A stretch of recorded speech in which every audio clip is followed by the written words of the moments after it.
buenos días, mis queridos hermanos. Que el Señor les bendiga. Y como cada mañana, bienvenidos al devocional de hoy. Hay una carta que el apóstol Pablo escribió desde la cárcel. La carta se llama la carta a los Colosenses. Una iglesia que necesitaba urgentemente instrucciones específicas por parte del apóstol, porque habían entrado en una serie de prácticas, en una serie de creencias que no eran correctas del todo. Pablo les escribe una carta tratando de corregir errores doctrinales, pero también en las cartas de Pablo a los Colosenses encontramos instrucciones, consejos claros y específicos para poder vivir vidas cristianas victoriosas.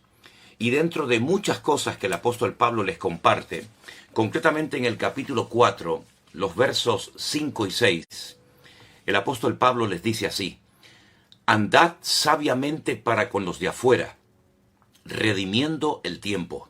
Sea vuestra palabra siempre con gracia, sazonada con sal, para que sepáis cómo debéis de responder a cada uno.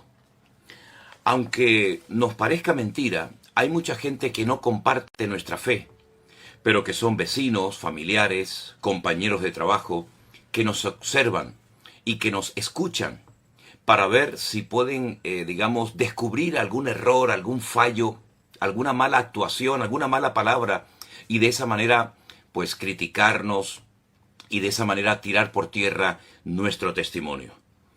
Observemos, por ejemplo, la vida de José en Egipto.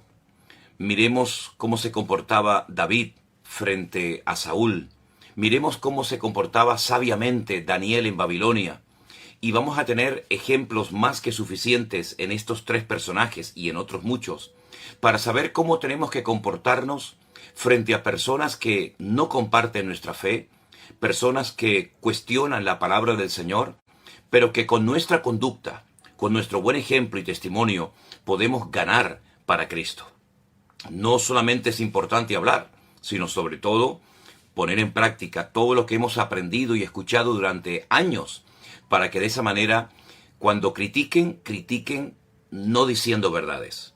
Para que de esa manera, cuando nos señalen con el dedo, no tengan razón en lo que critican o cuestionan de nuestra vida, sino sean mentiras, sean errores, pero no puedan decir, ustedes dicen una cosa y viven otra, completamente diferente.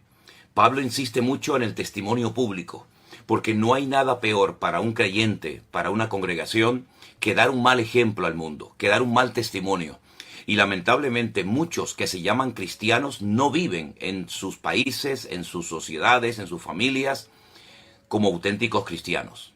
Son una cosa en la iglesia y otra cosa completamente diferente fuera de la misma. Por eso las personas inconversas, las personas que cuestionan nuestra fe, a veces tienen razón en algunos argumentos, en algunas palabras, en algunas cosas que dicen, porque hay muchísimos cristianos que no son coherentes con su fe. Ese es un punto que tenemos que reforzar y prestar suma atención para que nuestro testimonio, nuestra vida, nuestra conducta coincida con nuestras palabras. Por otra parte, la Biblia también nos habla acerca de la importancia del vocabulario. Nuestra forma de hablar tiene que ser completamente diferente a aquellas personas inconversas, incrédulas, que reniegan de Dios, que le han rechazado descaradamente. Nuestro vocabulario, como dice el apóstol Pablo, tiene que ser sazonado con sal. En otras palabras, de la abundancia del corazón habla la boca, dice la palabra de Dios. Y nuestro vocabulario tiene que ser un lenguaje bíblico, un lenguaje coherente con nuestra fe. La queja, el lamento, la crítica y otras cosas negativas del carácter, malas palabras, tienen que desaparecer totalmente de nosotros, de tal manera que nunca la gente pueda censurarnos o criticarnos por hablar mal, por criticar a las personas, sino más bien todo lo contrario.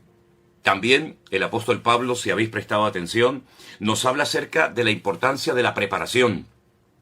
He visto muchos creyentes que no son capaces de presentar argumentos sólidos de la fe que dicen tener. Es una lástima ver la poca preparación que tienen muchos, incluso que se suben a un púlpito y se atreven a predicar la palabra de Dios y enseñar a otros lo que a lo mejor ni ellos mismos están poniendo en práctica en sus vidas. Por eso la preparación, el conocimiento es fundamental. No solamente leer de una forma superficial la Biblia, sino estudiarla. Y si hay palabras que no entiende, pues busque su significado. Uno de los grandes errores que se han cometido desde mi punto de vista en los últimos años es rebajar el lenguaje bíblico para que la gente entienda. Bueno, pueden decir algunos que entiendo el texto bíblico, pero siguen siendo ignorantes. Yo creo que hay que hacer todo lo contrario. Hay que elevar al pueblo, a la palabra de Dios, y no bajar el nivel, el lenguaje profundo de la palabra de Dios al nivel del pueblo, porque de esa manera se pierden muchas cosas por el camino. Creo que es muy importante que el pueblo de Dios sea un pueblo culto, un pueblo sabio, un pueblo que dé buen testimonio, pero sobre todo un pueblo preparado, que sepa presentar con mansedumbre y reverencia argumentos sólidos de su fe. Es importante leer no solamente la Biblia, sino libros que tienen que ver con la arqueología y con otras ciencias, para que de esa manera usted pueda estar preparado para presentar defensa ante aquellas personas que cuestionan, que critican, que ponen en tela de juicio ciertos y determinados pasajes bíblicos o parábolas o milagros. Es nuestra responsabilidad dar testimonio, cuidar nuestro vocabulario y estar siempre preparados. Hay de aquel cristiano ignorante, hay de aquel cristiano que no sepa presentar argumentos sólidos para defender su fe, para hablar del Cristo que según él le ha cambiado y transformado la vida. La ignorancia, como dije en cierta ocasión, y quiero volver a reiterarlo, es el terreno favorito del diablo. A los políticos les interesa que los pueblos sean ignorantes, para de esa manera poder manipularlos. Y a algunos también les interesa que el pueblo de Dios sea ignorante, también para seguir manipulándolos y enseñando doctrinas de hombres como si fueran palabra de Dios. Basta ya de ser ignorantes, basta ya de decir amén a todas y a cada una de las cosas que se dicen desde los púlpitos. Vamos a elevar el nivel de conocimiento de las Sagradas Escrituras, vamos a estar siempre bien preparados, bien entrenados, estudiando, leyendo, comprando buenos diccionarios bíblicos, buen material, para que de esa manera nuestra vida cristiana sea una vida cristiana fructífera. Y si critican, bueno, que critiquen. No podemos evitar que la gente critique, que se burle y que cuestione nuestra fe. Pero nosotros tenemos que saber en todo momento lo que dice, lo que enseña la palabra de Dios y lo que no dice ni enseña la palabra de nuestro Dios. De esa manera no vamos a ser ni manipulados ni engañados por nadie. Se llame reverendo, pastor, obispo, apóstol o como quiera que sea. Nosotros hemos aprendido en estos años a filtrar, a examinarlo todo y a retener lo bueno, dice la palabra del Señor. Yo creo que es tiempo de que todos los creyentes, independientemente de la edad que tengan, independientemente de la denominación de la iglesia a la que pertenezcan, tenemos que comprobar siempre, a la luz de la palabra de Dios, si lo que las personas dicen desde los púlpitos es verdaderamente palabra de Dios o son cuentos, engaños, mitos y mandamientos humanos a los cuales de ninguna manera tenemos que someternos. Hermanos queridos, es tiempo de perder miedo al hombre y tener respeto y reverencia a nuestro Dios y a su palabra. Siempre y cuando se compartan y se enseñen cosas que vayan de acuerdo con la sana doctrina, diremos amén.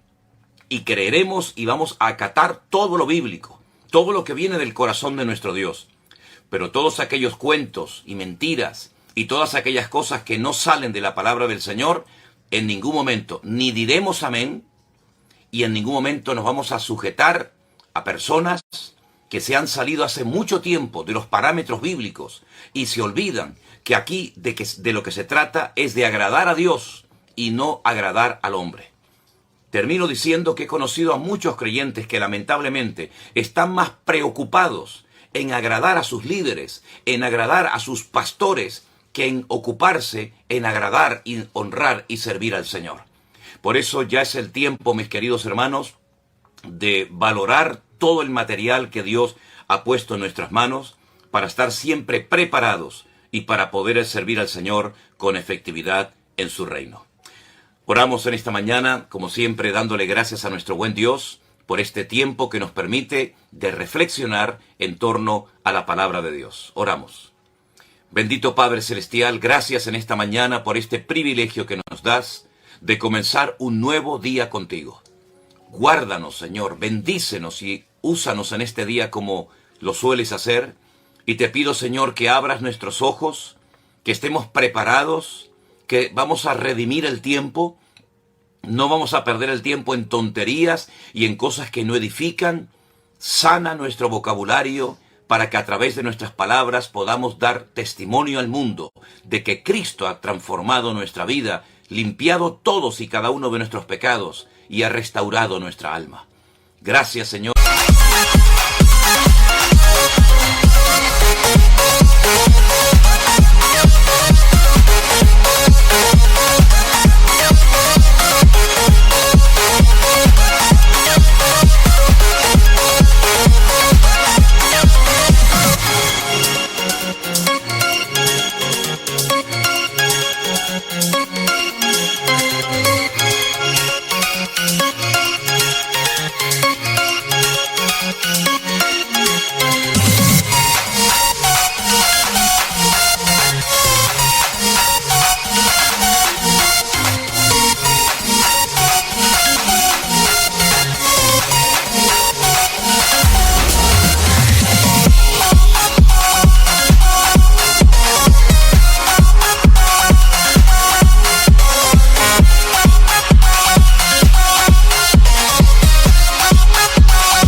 Por tu amor, por tu paciencia y por tu misericordia.